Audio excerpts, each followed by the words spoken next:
kan chung an lang sin tập lovin ni tinin an lang sing mangai na ni chui pe in lo na tin sing no hai le kan chung in lang dear sing pe dong le ni tin dam na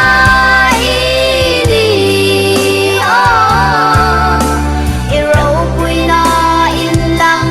so si in kim makan in kim sunga in lang sin nang châu hi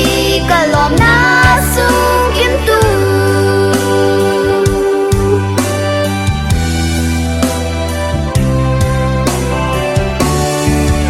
olal pa itu ang pe ading in kangai tu thei na le sha na hai itu pe